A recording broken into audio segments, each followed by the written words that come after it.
There we go. We are live. Go ahead, Delvin. Tell the audience what you didn't know. I didn't know that we're close to time. I just finished up a little bit of food. I just wiped off my freaking lips going on there. So, hey, we got a show. we Post in the comments what you think Delvin just finished eating. What do you think Delvin ate today? Post it in the comments. Every time I do that, I get in trouble. It wasn't a full meal of what I wanted. I had to eat just. It was like rice pilaf. I'm on the colonoscopy prep, so it's been sodas. And... Oh, I forgot you got that today. Welcome to Jason's pre-colonoscopy episode. Somebody's gonna get all the access. All the access. Matt Passo, by the way, was on it. Woo! The burger patty. So Miranda makes like this meatloaf patty, and she wraps it in bacon. Ooh. And like a little bit of like, I don't know, like some sweet ketchup or something on top of it. I had one of those. It was very good. So burger patty was right on it. Like not the little cameras on here, Matt. Like, have you had that orange drink yet? The orange drink starts at 4:00. So shortly after the live stream ends, I'll be starting my power drinking. About a glass every 20 minutes. I haven't had the pleasure of prepping for a colonoscopy. This is my first go around. Not fun. So get this thing done around noon tomorrow and get it behind me, no pun intended. Yeah, well, you can tell we're older guys. That's right. I'm just trying to be like Pat and bring the cover in as we're about to start our description. We're going to be talking about Power Lords from 1983 today. I ain't no Power Lord, but somebody's going to go through my black hole. Oh boy. There we go. Man, oh man. Just oof. Yeah. All right. There we go. I think I got it. I think almost. There we go. Hooray for us. Hooray for us. All right, folks. As usual, make sure you say hello in the chat, and Delvin's going to keep track of that for a free giveaway. So far, Matt Passo has a 100% chance of winning the giveaway prize. Get all the stuff today. It's pretty good odds. We've got 11 people watching. We're going to talk about Power Lords, one of the many toy properties of the 80s that got comic books. And I guess with that, we can just get started. Nothing wrong with just getting started, right? Get started. Was that the one that had that had the toy where you fired at the TV screen? That's Captain Power. Okay. Jason, and I'm not trying to play one of our usual jokes. I was really confused. No, Power Lords, like most people will remember that there's an advertisement you saw in those early 80s comics, and it's like a toy, and he like changes. It's like it's the dude on this cover, and he changes into like this blue dude. Okay. If I posted the ad, you'd be like, "Oh yeah, I remember that ad." But I remember you posted the ad, and I was like, "Well, you didn't come to comics until a few years after Jason, obviously because he's older." In fact, I found the ad. I'm just going to go ahead and bring it up for everybody. We haven't even officially started the show, but I'm just that kind of on it today.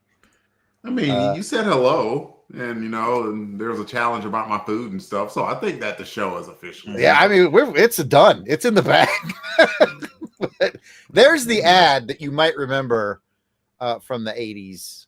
Comics. I honestly don't. I remember seeing it in a bunch of different stuff back in the day. I didn't read as much DC. Maybe that's what I don't know. I don't know if they advertise only in DC or for the actual figures or not. But anyway, we'll get to it. Let's get the show started. I'll just get it going and we'll get talking about it. Let's get it started. Ha. Okay, I already done it. Okay, here we go. No. Oh, I'll go mute. Yeah, sure. Jim Meal, Kathy, welcome to the show. And be interested to see what anyone has to say about this as we begin. Here we go. 3 and 2.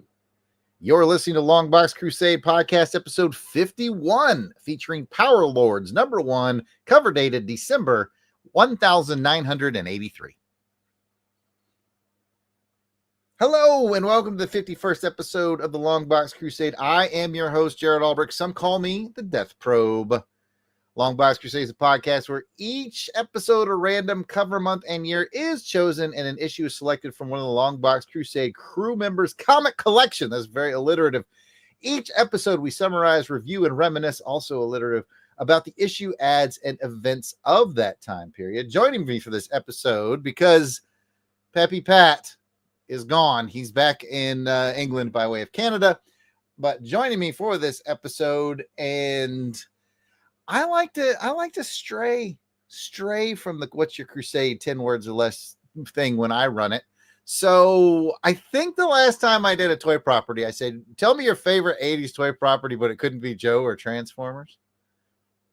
Okay. This time, tell me that this is an obscure 80s toy property. Power Lords is an obscure 80s toy property. Tell me your favorite obscure toy property. Like one that you're like, oh, perhaps only I played with this toy property back in the 80s or early 90s. Do you have one that comes to mind, Delvin? My first thought was Brave Star. Oh, nice. Even though I don't know if they had toys or not. Oh, they did. They did? Yeah, I think there was a big Brave. I want to say there's a Brave Star doll. I'm Googling it now. In my head canon, they did. Because now the idea of having a horse that transforms into a horse man and has like a freaking big cannon gun sounds pretty cool. You know? Oh yes, yeah. I'm looking at Brave Star toys right now. He had a universe, man. Yeah, he had a universe. Yeah, Brave Star. Heck yeah. Strength of the bear, Eye of the eagle. Eye of the hawk. Ears of the wolf. Ears of a wolf. Strength of a bear. Speed of a puma. Woo! What a good one. What a good one. Why do I remember that? I don't freaking know. I wonder if Brave Star ever got a comic property. I mean, everything back then did, but I'm Old Star. Eyes of the bat. Speed of the sloth. Old Star. Okay. Matt Passo chimed in and said he's going to go with Spiral Zone, which, by the way, was a candidate for this episode. I actually went into my little random, I have like my random stack of stuff to read, and I had all 3 Power Lords, all 3 Spiral Zones, and all 3 of the first miniseries of Savage Dragon. I put a picture of it on social media. I said, well, what do you guys think? And overwhelmingly, people chose Power Lords. So that's why we're here. Jason, your obscure toy. Well, I'm going to go with the Guns in the Never-Own playset. I mean, I felt it coming. That was my toy growing up. I love that thing, man. It's basically just, the usual Army little plastic figures, but they were specially designed to be World War II, U.S. forces and German forces, and it came with a big Guns in Never-Own mountain playset that had guns, and the back was cut away, so you had the interior, and it had like 3 or 4 floors with accessories, gun racks, and little tables, and it had like an ammo pulling system and a working elevator. Oh man, I had tons of fun with the Guns of Never-Own playset, and I was gonna buy myself that as a little treat to myself, but I haven't won the lottery yet, so yeah. We're gonna put that off for a little while. I saw one at a convention. It was like had the original box, and it was like 98% complete. And I was like, man, I should buy that for Jason. I was like, how much is that? And he was like $500 or something like that. And I was like, boop, boop, no. I don't love him that much. We ain't like maternal twins or anything. Oh, hey. All right, so without Pat here, we should guess at what Pat's obscure toy was. I think He loved Did Max. Sister Christian come out with like a toy? No, Night Ranger. You talk about Night Ranger. Well, the song was called Sister Christian. Right. They did. They had the box and they didn't put anything in it. It was available in 49 of the 50 states. That's all I can tell you. 49 out of 50 states. All right. Anybody else in the chat is welcome to talk about some obscure 80s toy line. I may have mentioned this on a previous episode, but I love Army Ants. Army Ants were my jam. Little guys about maybe 2 inches tall. I just saw some at the Joe convention I was at with Jim Meal and his brother and his dad. And I was like, well, since I'm the only one that remembers them, they're probably not that expensive. Wrong again. Talk about Army Ants. Like they had one of the unopened 3-packs, and I don't remember what they wanted, but it was a lot. And I was just like, man. Anyway, they're about 2 inches tall. There was an orange team and a blue team, and each ant had a cool military specialty. It was a lot of fun. Orange? Blue? Okay. Okay. Clemson. Oh, sorry. Dare you. Purple. Look, we've had enough abuse this weekend, Jason. We don't need any more abuse. That's fair. We've had a hard week, man. We've had a hard week. We have. Oh, so anyway, that's your crew. Just the three of us, just me, Jason, and Delvin. And of course, we invite you to be part of the show. You can submit your comments and memories and all that good stuff. Just go to Longbox Crusade on Facebook, Instagram, X, YouTube, Blue Sky, and most of all, 707-532-5269, 707-532-LBOX. Pick up the toys. There you go. You can pick up the phone, leave us a voicemail. We'll be happy to insert it into our shows. We always get the most fun stuff, and we love getting voicemails. And we can tell when you're not sending a voice. I can tell when you're not sending voicemails because I'm the one that set up the Google Voice account, and I get a little email from them and it says, "Hey, we're about to shut this thing off because you haven't sent or received a voicemail in X amount of days." I'm like, oh.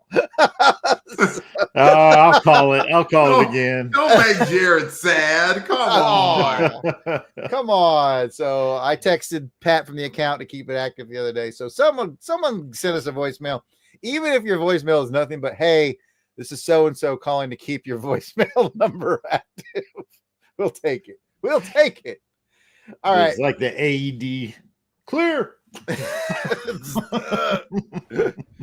Okay, before we get started with the episode proper, let's do a podcast promo break, and we'll be right back.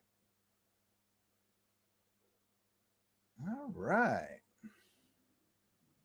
I mean, we have a catchy jingle. We try and tell people, pick up the phone. Pretty soon I'll have to go AMG. I'll have to do an AMG rap lyric. I can't say it on the live stream, but if you know the lyric, you know.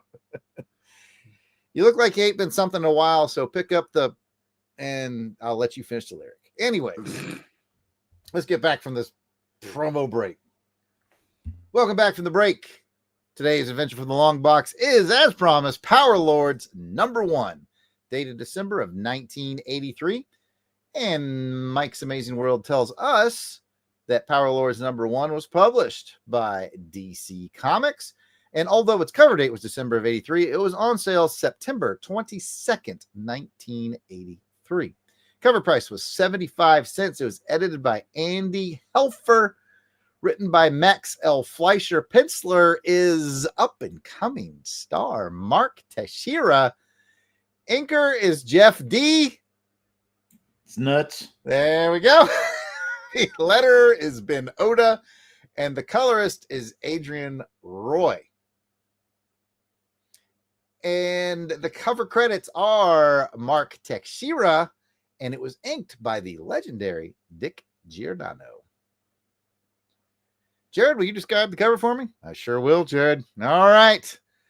The classic Bullet DC logo is red and white with a smaller banner over it, letting us know that this is part 1 of a 3-issue miniseries. The Power Lords logo is yellow, and the overall background is blue. The main action shows Adam Power being blasted by Arcus as Arcus's fellow villains look on. Also looking on is Adam's friend Shea. Excuse me.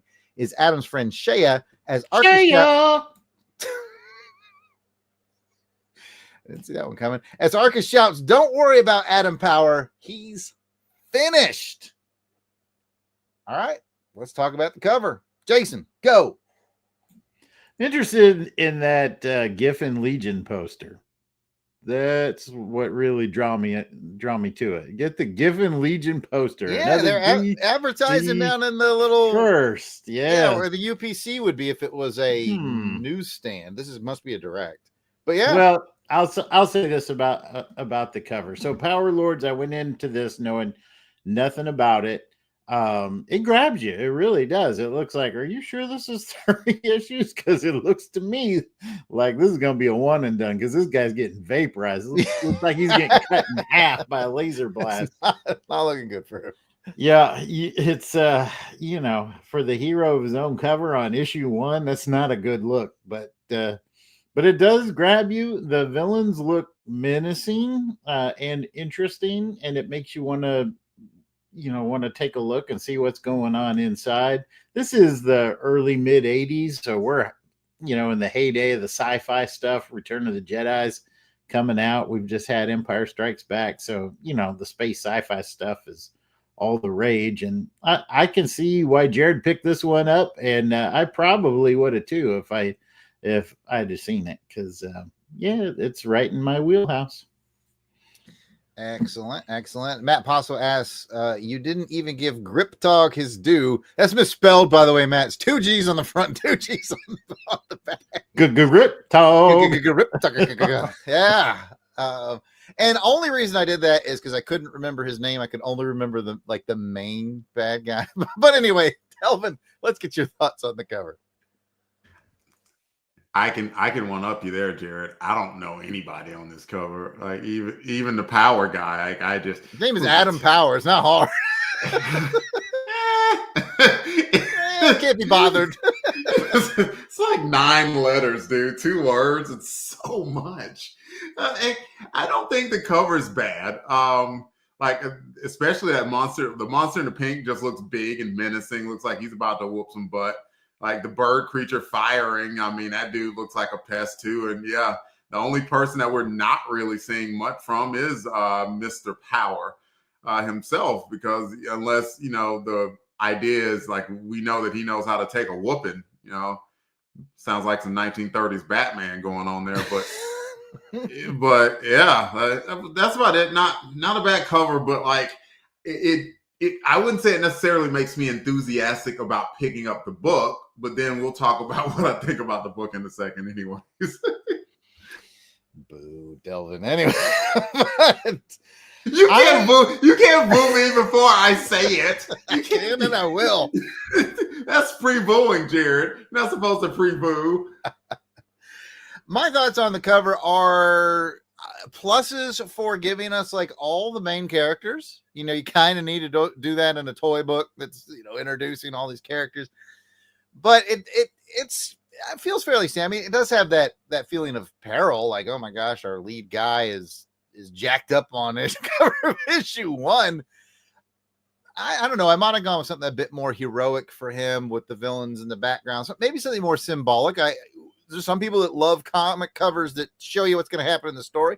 Check the box on that.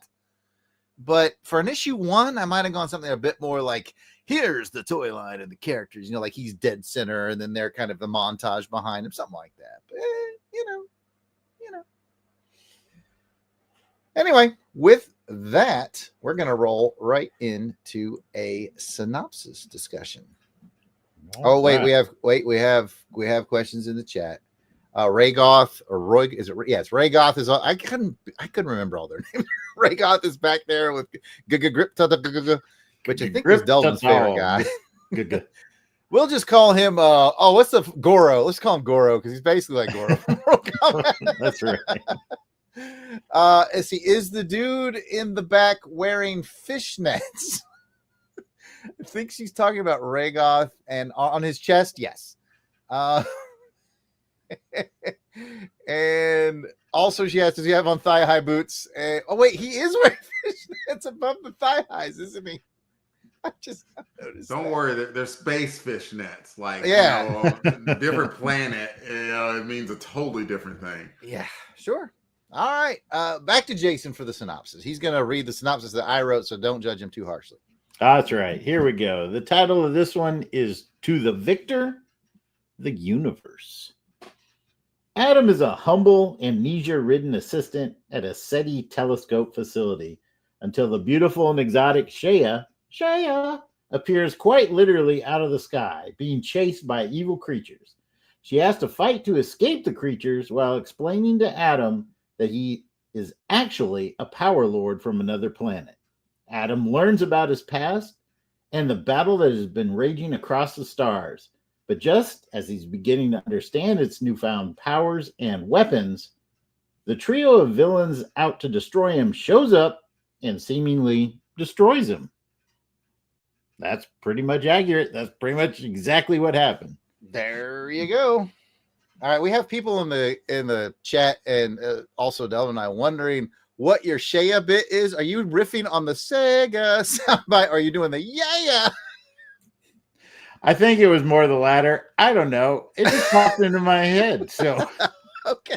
I don't know where half this stuff comes from. Hey, sometimes the bits are built right here live on the show, ladies and gentlemen. Okay, let's go into what did you think about the story? Because this is an OG long box, so you just kind of get to run at the mouth about what you thought of the story. We're not doing the rounds or anything. Then, of course, we'll come back to talk about the art and that kind of stuff. But we're going to start with story. Delvin gets no rounds on this. And Jason, you get to go. Go ahead. Tell us what you think.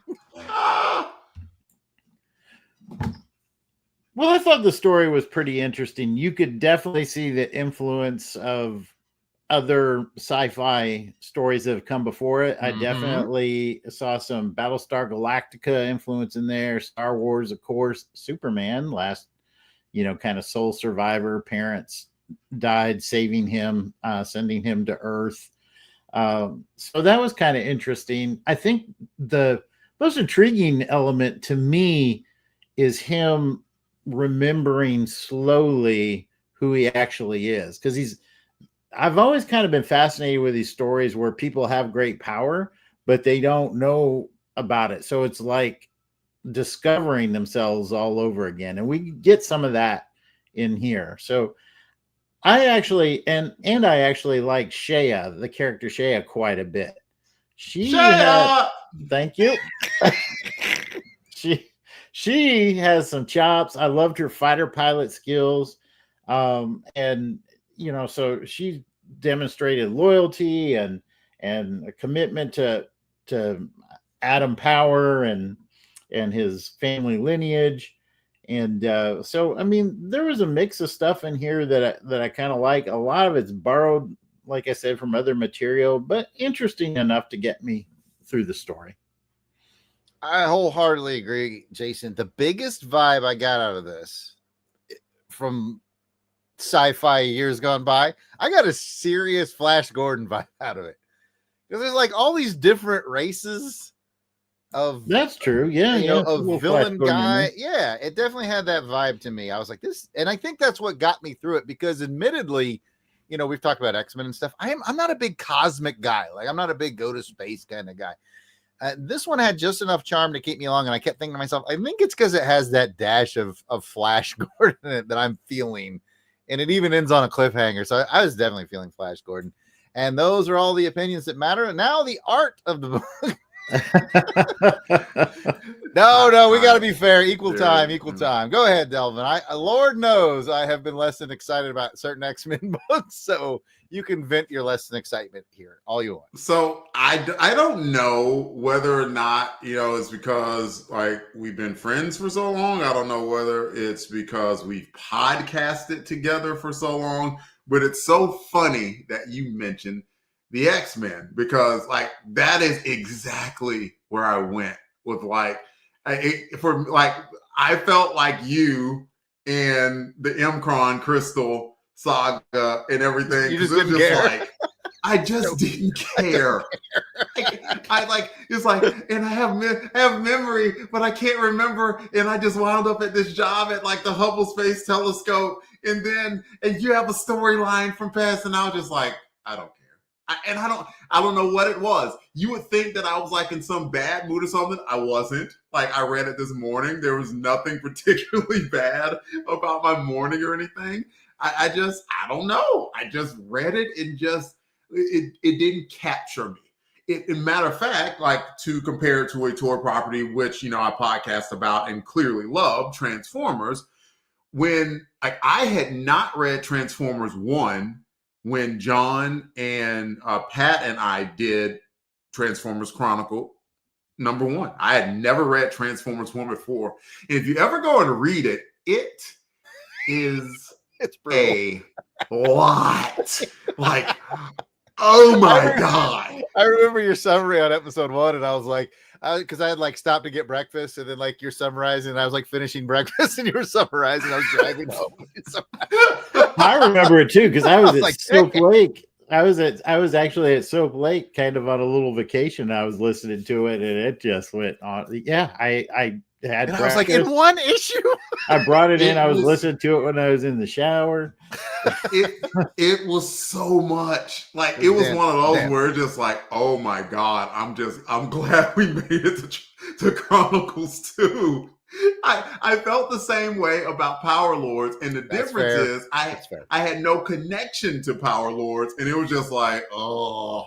So that was it. Like, so I'm more than happy, and I'm super glad that Jason found something in it, and that you have some levels of positivity to it, because for whatever reason, it just didn't connect with me. No, that is 100% fair, Delvin, because that is another thought I have. Is like, this is a dense read.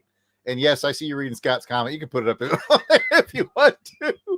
Scott says, I have no idea who any of these characters are. The pinkish dude on the lower left side of the cover vaguely looks like me during puberty. Anyways, back to Delvin's thought. Yeah, I agree, because I did think this is dense. This is a dense read. I have this funny feeling like I'm actually excited to read, because I have 2 and 3. I'm excited to read 2 and 3 because I feel like we got all the setup in issue 1. So you're not wrong on that, buddy. You're not. I think I just get a little excited about it. This is the second time I've brought a toy property. I think the third toy property we've done, because we did Mask before that. Centurions, I think I brought last time. Yeah, you did. I kind of tend to pick those up because I'm like, I didn't read them as a kid, and I'm thinking, maybe they're fun. And it's kind of neat that one of the things that we're about to roll into, which is story art, is a lot of big name artists had cut their teeth on toy books. Yep. Pat and I just did a podcast. It hasn't been released yet, and podcasts are kind of quarterly, so it could be a while if you're in the live audience listening to this. But we just talked about Visionaries from Marvel, the Visionaries toy line and the cartoon and all that stuff. And who remembers who the penciler was on Visionaries? No idea. Well, Delvin, you just keep having no idea, because I went ahead and bought, I think it was a 4-issue miniseries. I bought all 4, fully intending to send them to you for Christmas. So that's your biggest clue ever. Bagley drew all 4 issues of Visionaries. Might have been 6 issues. Might have been 8 issues. Anyway, was it good amazing art? Of course. It's amazing that you get to see these guys cut their teeth on it. I really feel like G.I. Joe might be the only one that kind of a little bit broke, because Herb Trimpe was an industry standard already. It might be the only one that got like a penciler of, and I'm not picking on these people, like a penciler of note, because these people clearly are now, but like clearly they were giving the new guys the toy books, with the exception of maybe G.I. Joe. You'd have to speak to Transformers, Delvin. I can't remember who started on Transformers, and did they go on to a bigger thing? I can't remember. Man, I can't remember who drew Transformers 1. I know Ralph Macchio wrote it, because Bob didn't come on until issue 5. Ralph Macchio did. Well, who drew the first few? Maybe after who was their first ongoing? Why don't I just look it up? Like, people in the chat could save us. Yeah, don't worry. I'll get to it, man. Just well, while you're looking, Matt Passo asks a good question, even though Pat's not here, so we got more time. He said, Visionaries, why does that need a podcast? And funny you should mention that, Matt. When that episode comes out, you're going to find out that it really didn't. We should have really called it Overlooked Cast, because specifically when I went to find Pit of Despair comments for Visionaries, like negative things people said so that we could rebut them, we couldn't find anything. So there's not even a Pit of Despair on that episode. It's more of an Overlooked Cast, so you're right. Getting there. Right. Oh, Matt Passo also says, with Power Lords, I only recall buying them at mom and pop he had them. Ooh, fancy type local store. I don't remember ever seeing them in the wild, to be honest with you. The whole Power Lords. I never remember seeing them in the wild. Hey, And Jared. yeah, the first Transformers, Frank's. Let's see. May Frank as well Springer? look 1, 2, 3. Frank Springer was Frank the Springer. penciler. There you go. And he's done plenty of other stuff too. But anyway, since we're talking about art, that's where I was going with this. Let's talk about the art in this book. It is early Tex art, Mark Teixeira. And I'll just go ahead and get my fanciness out of the way. I got to sit across from him at Daytona Comic-Con, spent some time with him. And fun guy, nice guy to talk to, treated everybody well. Give him the Jared Albrecht Comic-Con thumbs up seal of approval. But Delvin, tell us what you thought about the art in Power Lords. I suspect it might be your favorite part of the book. I would agree with that. In that, like what I did, like I will forever associate Mark Teixeira with Ghost Rider. Like, and he'll always and Black be that. Panther and Black Panther later. And so I think he started inking his own work, and I like him inking his own stuff better. In that, like he puts a little bit more shadow and a little bit more dark, more grittiness into it. And I think maybe it could have worked here too. But just like you mentioned, this was early 80s. It's possible that he was just cutting his teeth, and they weren't going to trust him. And by giving him the entire art direction of a book, even if it were Power Lords. So like I did see the flashes of it, and looking at it, I'm like, yeah, I agree. I think that the artwork was the best part of the book. Yep. Absolutely. I'm holding up page 1, which is a really good picture of, I can't remember her name. Jason, what's her name? Shira. All right. So speaking of Shea and Mark Teixeira and other fun to say things, Jason, thoughts on the art in here? Yeah, when I think Mark Teixeira, I equate him with Wolverine. He had a long run as an artist on the Wolverine series. I did not know that. And which I enjoyed quite a bit. So I'm with Delvin on this. I think by this time, Mark was inking his own works. So it looks a little bit different than what we see here. What's in here is really good, but again, agreeing with Delvin twice in one day is I prefer Mark's own inks on his own work. It definitely has a more unique style where you can look at it and say, "Oh, that's Teixeira," So yeah. But this is good too. I think the challenge here is they only have 3 issues, so these panels are busy, man. They've got a lot of stuff going on each page. And he does it well. I mean, it's laid out quite well for what he's given. But I think if this book had been even like a 4 to 6 issue miniseries, I'm suspecting the story and the art would be even a little bit better and not feel quite so compressed. But those are my thoughts. Real solid art. Nothing wrong with it. I just kind of felt like busy, I guess is the he had to cram in a lot, and I agree with both you guys. I think Mark Teixeira is more of an artist than a penciler. It'd be akin to being like assigning an inker to Frank Miller. Like, you could do it, but why? Like it just doesn't make sense. So yeah, Tex is best when I think he's given full control, and he was young here, and they were about to give the new guy full control. Just some fun facts, even though we don't have fun facts on the show, we do now. He actually, as far as I can tell, really cut his teeth on the mini comics. Remember the little mini comic books that would come with, in this instance, He-Man?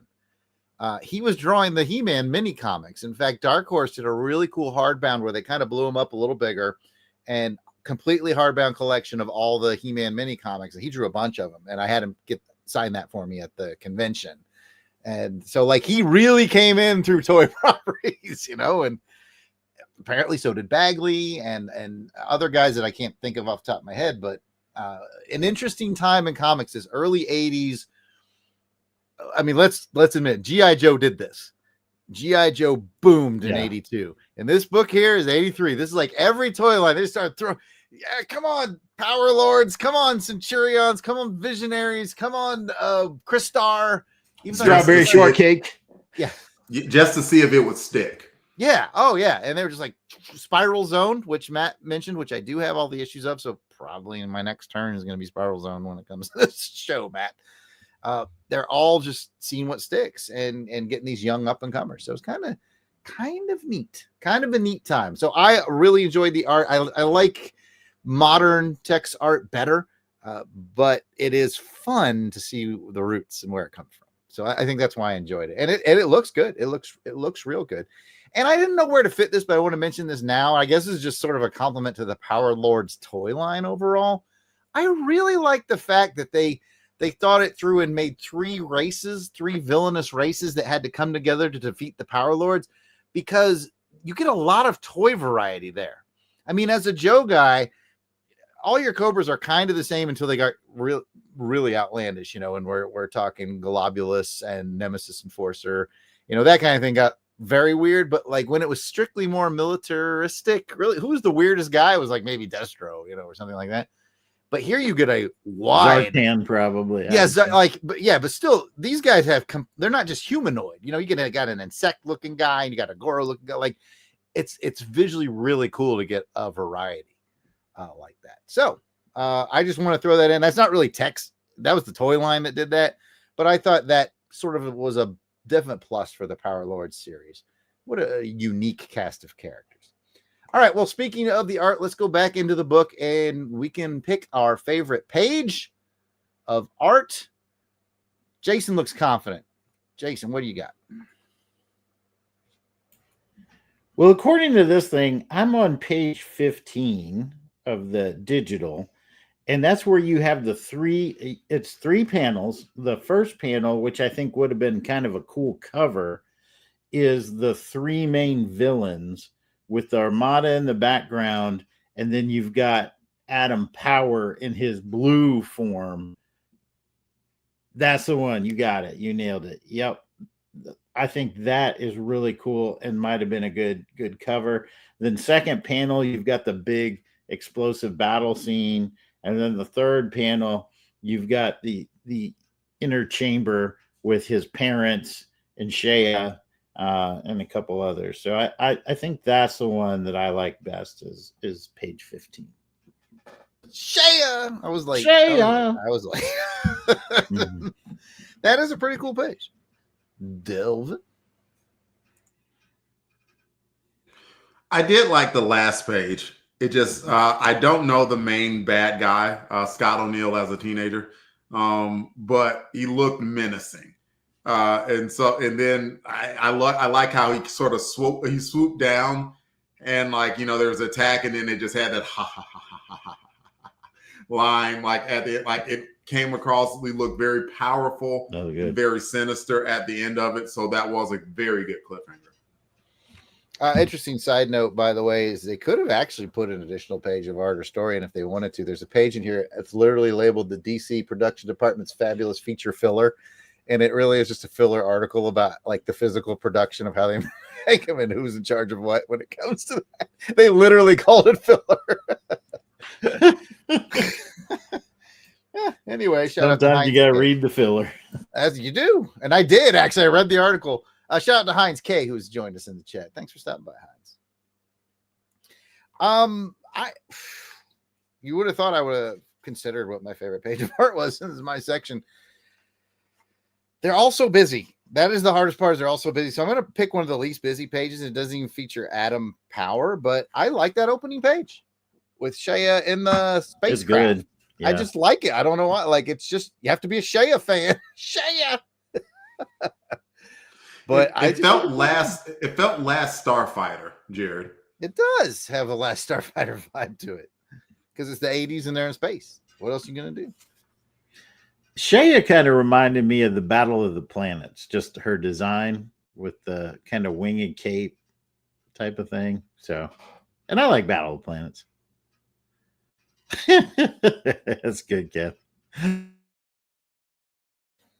She say like the last page because it was the last one. She's got jokes for Delvin. Okay, guys, that is the story. That is the art. That is our favorite page of art. The last thing to talk about before we move on to the next major section of the show is, does this bring back any memories? 1983 Power Lords is on the spinner rack.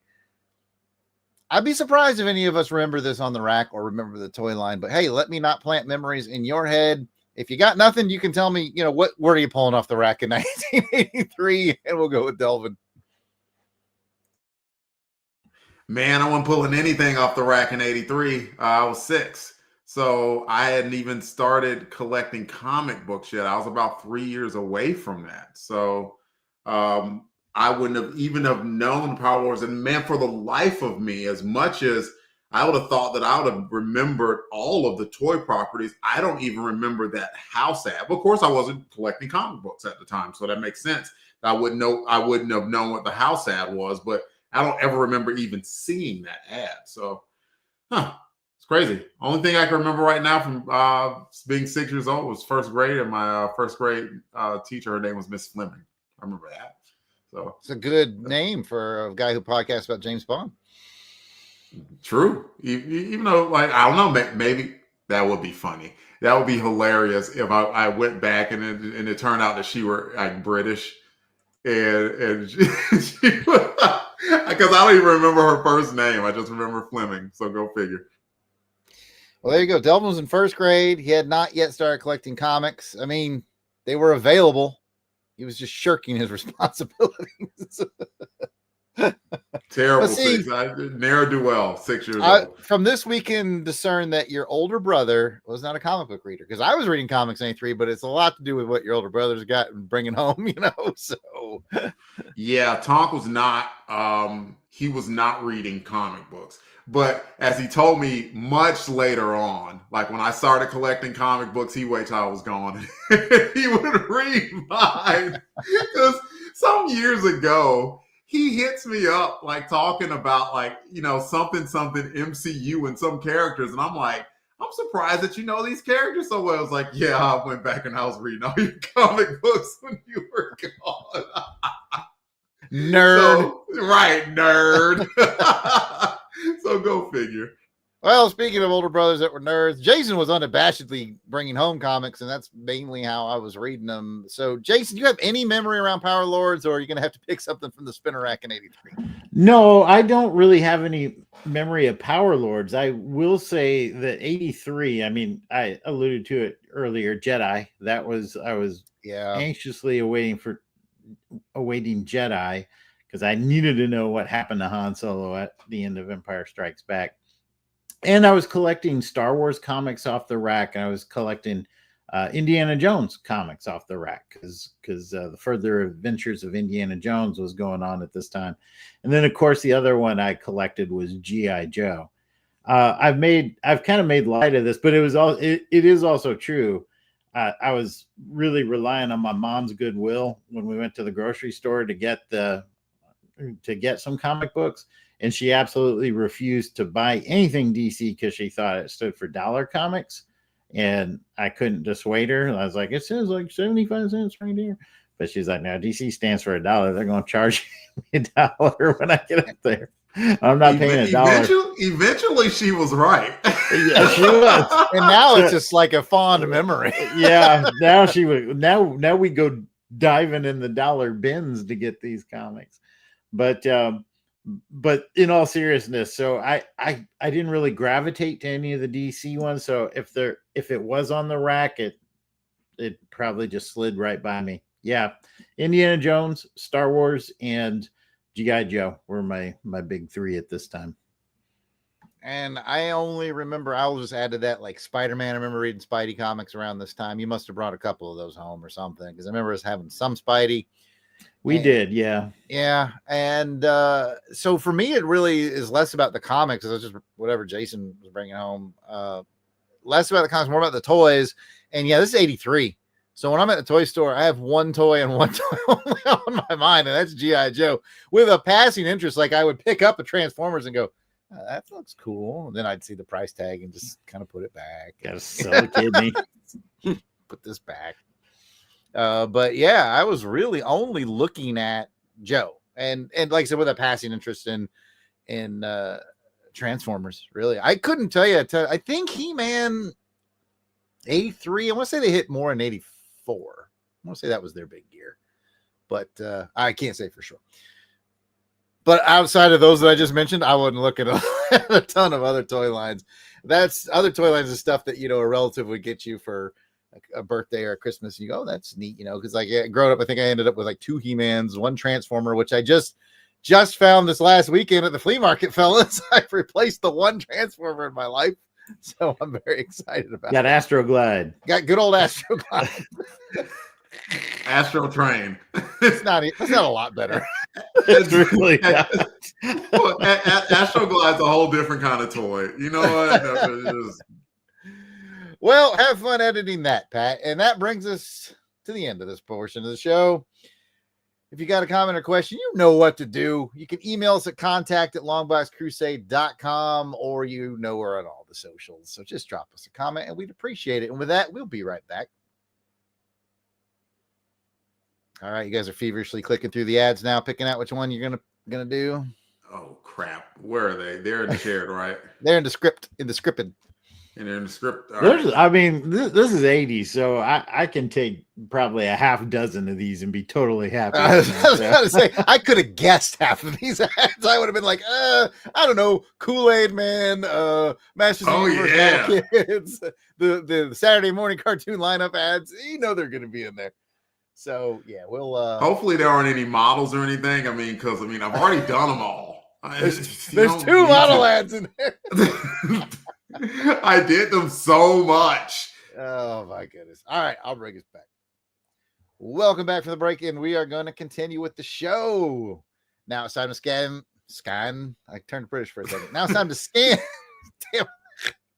Good luck editing this, Pat. Now it's time to scan through the featured issue of Power Lords #1, December 1983, for the top ads that stood out to us in a segment called Add It Up.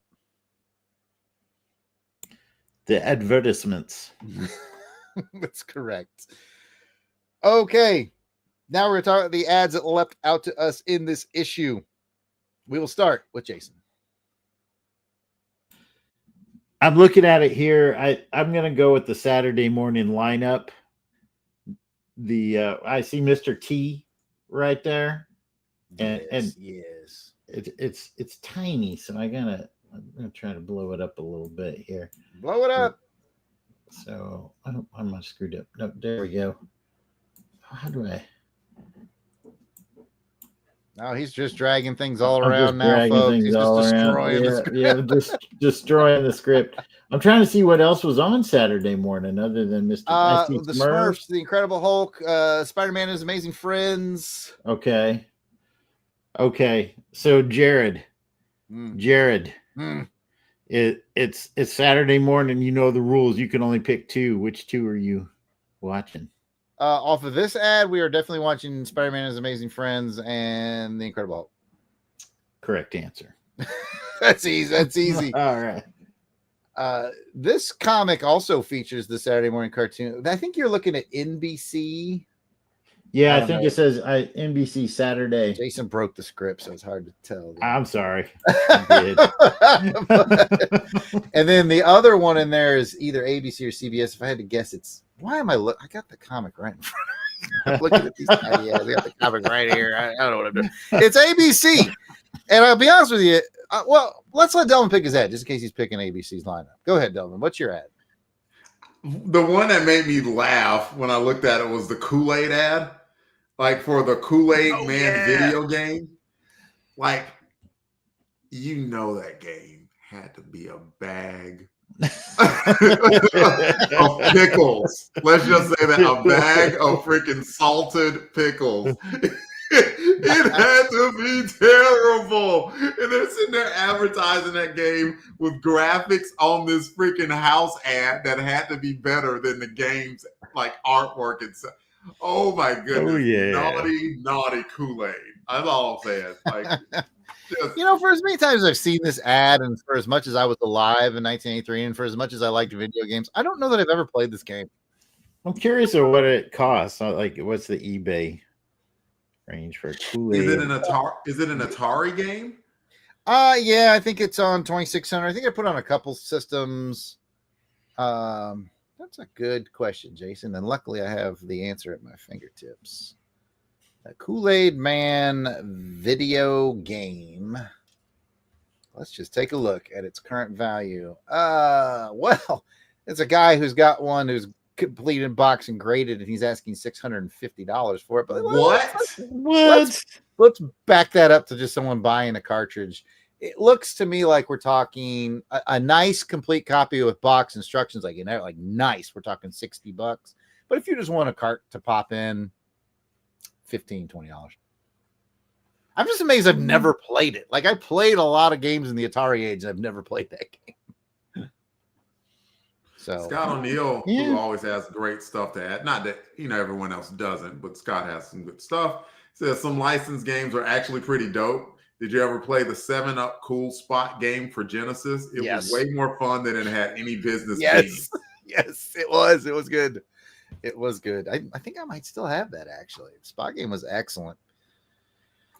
And I will just Jason pointed us to the NBC lineup, which, you could tell had a better lineup because they had a double page spread. ABC only had a single page. And CBS is nowhere to be found. So your CBS. Yeah, I was definitely just looking at these cartoons. Jason and I were definitely NBC kids. I might dabble in ABC for the Pac-Man show. I remember watching the Pac-Man cartoon a little bit.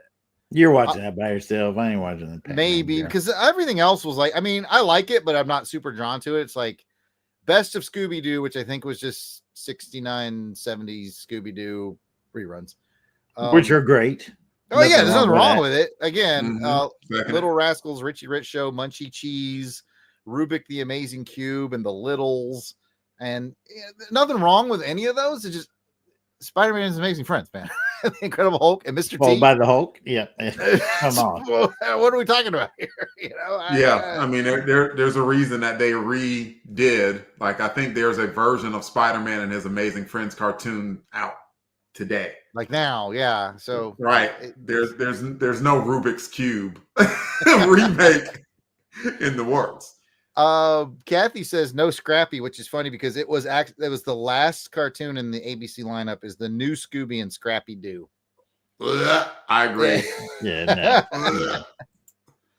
I couldn't. And then Matt Passo said he was usually NBC. CBS was pretty mad, as I remember. Well, clearly we can't even remember because they didn't even take out an ad. One of them had Dungeons and Dragons, though. Yeah, CBS. I think CBS had Dungeons and Dragons. So that carries a lot of weight with me right there. Yeah, it was a good I remember liking that, but I wondered, did they ever make it back? Do you remember? So here's the thing. They actually wrapped up the storyline with a fan-made cartoon that's available on YouTube. Like because they just stopped making the show. Yeah. And some fans got together and like in the same art style and everything made a final episode. That's dope. It's kind of cool, yeah. We need to do a podcast on that. Yeah, it may be worth checking out. Like, once I finish Further Adventures of Indiana Jones, that's sort of my podcast that I can do that has a finite number of episodes, and I'm thinking about doing stuff like that, like something that has 12 episodes or 15 issues or something, stuff like that. So put Dungeons and Dragons on the radar. Yeah, let's definitely do that. So I lost myself in the script. Now, if you have a favorite ad for this, you know how to get in touch with us. It's Longbox Crusade. It's everywhere. It gets shorter and shorter every time I do it. Pick up the phone. Pick up the phone. Okay. And with that, we're going to hit the next segment, which is called Way Back in Time. December 1983. So take me away. I don't mind, but you gotta promise me I'll be back in time. Hey, I got a question. I'm skipping ahead a little bit, and are we sure that these movies are right? Because I'm looking at the numbers don't make sense, do they? The numbers do not make sense. Well, we're gonna Pat made the script, and we're gonna do it the way he made it. And you know how I can tell Pat made the script? Because we're about to talk about major news events of that time. and we're each going to pick one. And he did that thing that he does. Is it the very first one? He included all the details about somebody, but didn't tell us who it was, so we could play the game of who the hell is Pat talking about in the first bullet. I'm going to read it. All right. It says December 2nd, American NFL quarterback, NFL MVP of 2011 and 2014, Super Bowl MVP of 2010 for the Green Bay Packers, was born in Chico, California on December 2nd. That's the giveaway. Is it Green Bay Packers? Is it Aaron Rodgers? It is Aaron Rodgers. Woo! I would expect Delvin to get that, but I feel good about it. I feel good. Congratulations. Oh, Pat loves to play that game where he doesn't tell us who the person is. But anyway, while you're on the mic, Delvin, pick a historical event. Which one am I going to pick, Jared? Oh, I was gonna say, I haven't even read the list. I just glanced at it. And is it December 18th? No, it's December 3rd, man. Oh shoot! I immediately saw wrestling. It was like Delvin's going to pick it. Now I get it.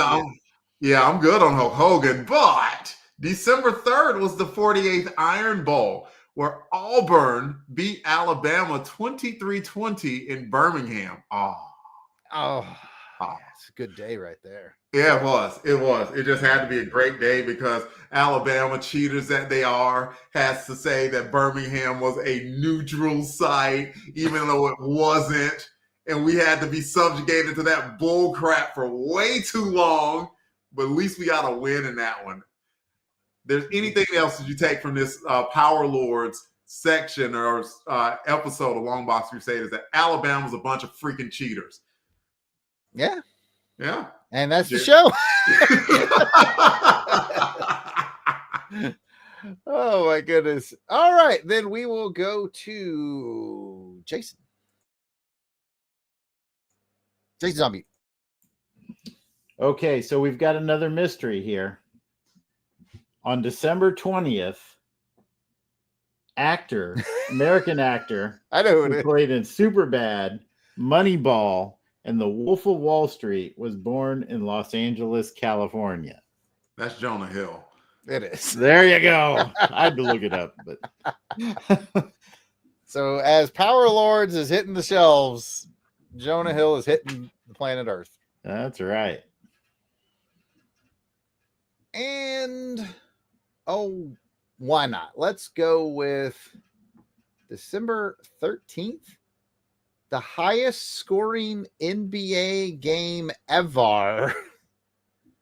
The Detroit Pistons, this is NBA, so I get my teams right, and Denver Nuggets. I sound like the guy on the NBA Nuggets?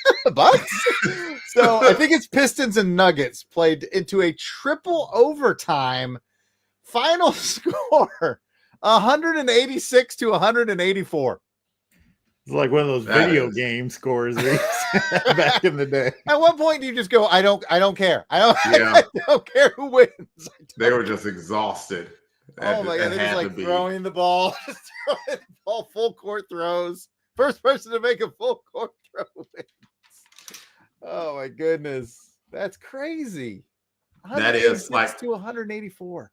Particularly given that like a lot of people say that they don't play defense today like they should, and that game still hasn't been caught up to yet, shows you like, I mean, that was just an incredible anomaly of a game.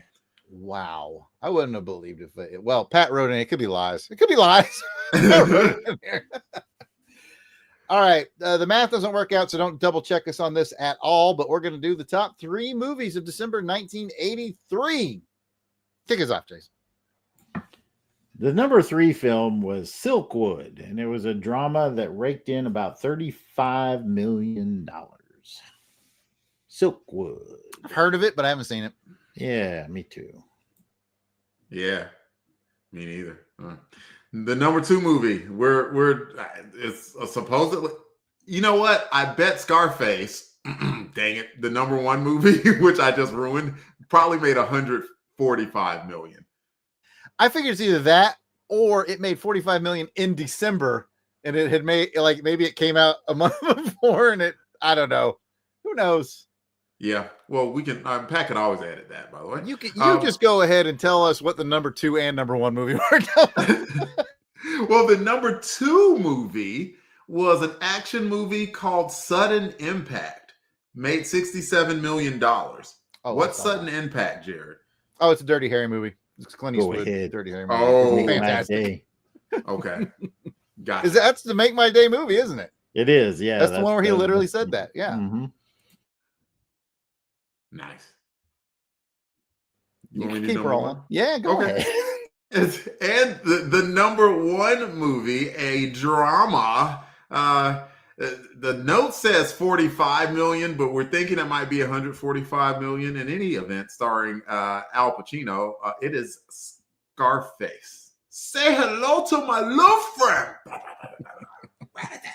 I've seen it once. I'm not a big mob movie guy. Most mob movies I watch once. I don't feel the need to watch it again, but it was good. I think it was a Brian De Palma movie. I might have made that up.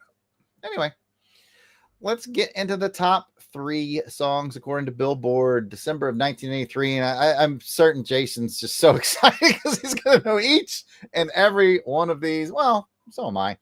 Probably so is most people. I'll kick us off with number 3. It is Billy Joel singing Uptown Girl. Great song. Great. That's very 80s Billy Joel.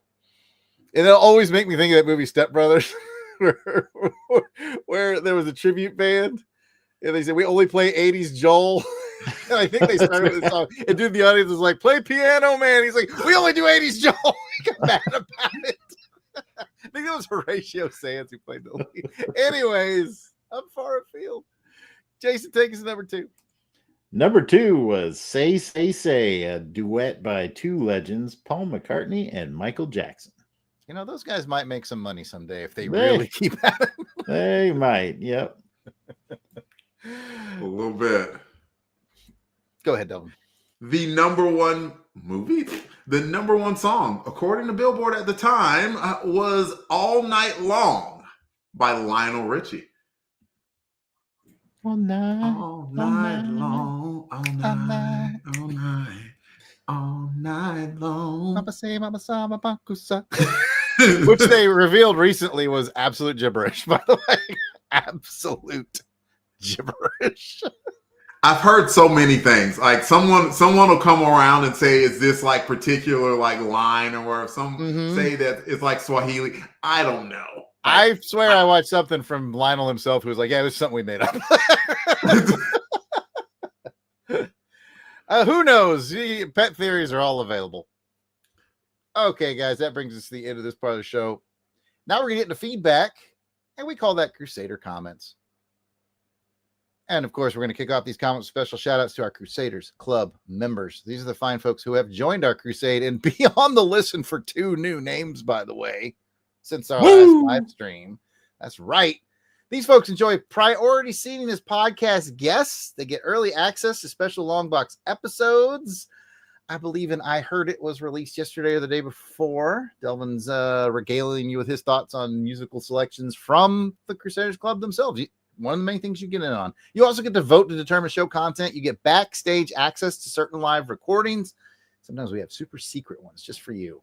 And by you, we mean Matt and Kathy.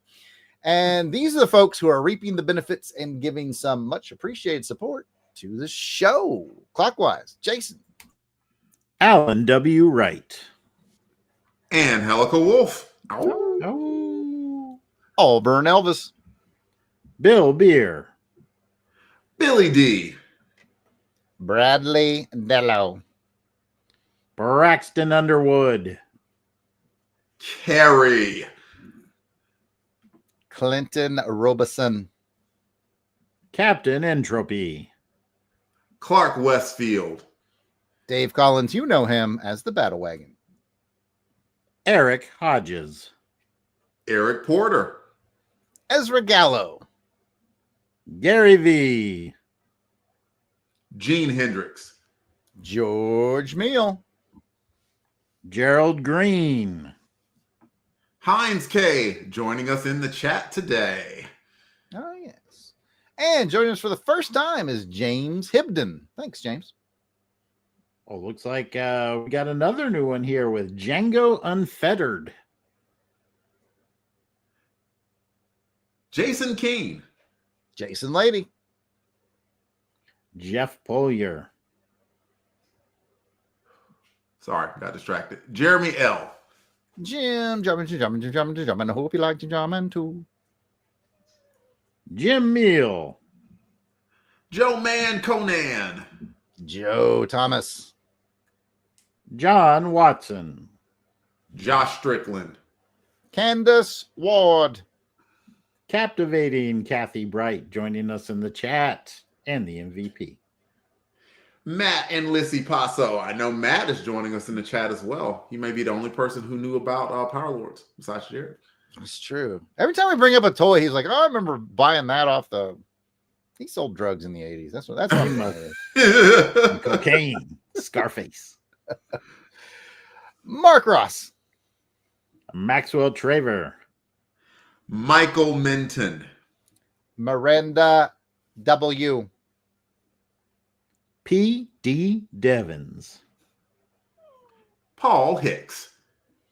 Ricardo from Jefe y Ricardo Presente. Ronald Easterday. Rob Morgan. Samantha Maney. Sean Urbanski. Spidey 67. Spreadsheet. Steve Cronin. Tim Price. Tony Pennington. And Toronto Cop. If we missed anyone on the list, we apologize. Keep in mind we record these episodes well in advance of release. So if you're recent edition, we'll add you soon. But no worries. You can let us know we missed you by sending an email to contact@longboxcrusade.com. Pat will get that email. He will address it. He will fix the problem. He has tools. He can fix things. It'll be fine. And if you want to become a Crusaders Club member like those awesome people we just mentioned, you head over to patreon.com/longboxcrusade for as little as $1 a month. You get access to the amazing world of Crusaders Club. Come and check it out. If you don't have any extra scratch laying around, you're saving your nickels and dimes. We understand that. How about you help us out by just writing a little review or a comment on any social media platform you feel like doing it on here at Longbox Crusade? We would appreciate it. And now for some comments, likes, shares. Wait, we didn't get any comments. So we don't do likes anymore. We got 2 shares. We got two shares from last episode. Now, to be fair, it just came out recently. Episode 48 was released where we covered X-Force. Yeah! Except it was the 2019 version. I remember we liked that one, right? Yeah, it was Anyway, Delvin, who was one of the people that shared that for us? One of the people who shared was Coffee and Comics. Good old Clinton Robeson from Coffee and Comics blog. Just carrying the weight over there. Jason, who was the other person that shared? I mean, aside from ourselves, of course. Yes, aside from ourselves, Jim Meal also was a good friend and liked and shared our show. Can't help but notice both of the people have shows on our network. Come on, people. We need the help. We need the help. Don't make us beg. Don't make us beg. Joe Rogan's catching up to us, man. All right. That is it. And of course, we'd love to hear any comments you have to send in to us. And we need them. We need your comments. So make it happen, people. But we do thank everyone who tunes in, likes, shares, follows, comments, all that. We appreciate your help in spreading the word about the show. We have definitely grown over the almost 9 years. 9 years now we've been doing this. So we appreciate each and every one of you. We really, really do. And that is the show. Be sure to check out the website, longboxcrusade.com, where posts will be made for journaling this crusade. I want to thank Pat for writing the script for this one, and myself for leading this one, and Jason and Delvin for participating. Before we go, I drew oxygen good. we go. Let's find out where people can chat with us if they want to talk with us privately on the internet. Jason's disqualified. He is not privately on the internet due to legal reasons. Delvin, where can folks find you? Threads, Delvin Ray, Blue Sky, DEERAY 1977. What about you, Jared? I am at Yard Sale Artist on X, Facebook, and Instagram is all at Yard Sale Artist. And of course, our friend Pat can be found on X at Christatos01. That's Christatos with a K 01. Thank you for listening. We hope you've enjoyed this episode of Longbox Crusade. As always, you can reach out to us at Longbox Crusade on any of those social medias, 707-532-5269. We'd love to play your voicemail, 707-532-LBOX. Give me one more, boys, before we leave. Pick up the phone. That's what I like to hear. And please join us for the next episode as we continue the crusade to read them all. Woo-hoo. We did it. We did in pretty short order, too. Buck 10. Buck 10. We messed around in the beginning, messed around here and there. This is going to edit down to like 45 minutes. It's going to be a clean LBC. That's right. We did that just for you, Pat. Just for you. All right. So we'll do our giveaways and our look ahead to what's coming up, and we'll get out of here. I wonder if Pat's enjoying any spotted dick. That's what I want to know. I heard he was all about getting some poutine. Some gooey poutine. Extra helping of that poutine. Pat's a freak. So Auburn Elvis squeaked in at the buzzer. I don't know if you saw that. I did. Look at you. So we don't have Courtney here to pull numbers, so we're going to lean on Kathy. So what's she got to pick from? Lean on she. 1, 2, 3, 4, 5, 6. 1 through 6, Kathleen. 1 through 6. Now this is for our listeners. I just picked this up this week, so I guess I should make sure the disc is in fantastic shape. It's appropriate that Kathleen's picking numbers because I got a Sherlock Holmes. Let me rearrange the screen just a bit. Now we are done talking about. What do we have here? Go there. Yeah, we can go here. Nope, almost had it. Nope, worse. Which is better, 1 or 2? I feel like we're at the optometrist. There we go. 1 or 2. I found this DVD that has 2 of the Basil Rathbone films on it. You get The Secret Weapon and Woman in Green. Whoever Kathleen decides. Lady in Green. She picked number 2. I have a name for you. Hit it. The name is Scott O'Neill. Pick another one. I'm just kidding. We got you, Scott. We got you. Not 100% sure. If you're still out there listening, Scott, I'm not 100% that I have your mailing address. So you can hit me up on the socials or Delvin or however you can get contact at longboxcrusade.com with an email. Just make sure I have that on the phone. Yeah, call me at 707-532-5269. Leave a voicemail. I feel like I might have it, but I want to. Anyway, we won't share that though. We got you. Yeah. Okay, so a little something cool. I think it's cool for our Crusaders Club members. And Kathy already picked a number, so let me just 24 blindly put the thing here. But here's what you're playing for. I think these are awesome. I got, speaking of 1983, the Marvel Super Special for Octopussy. Cool.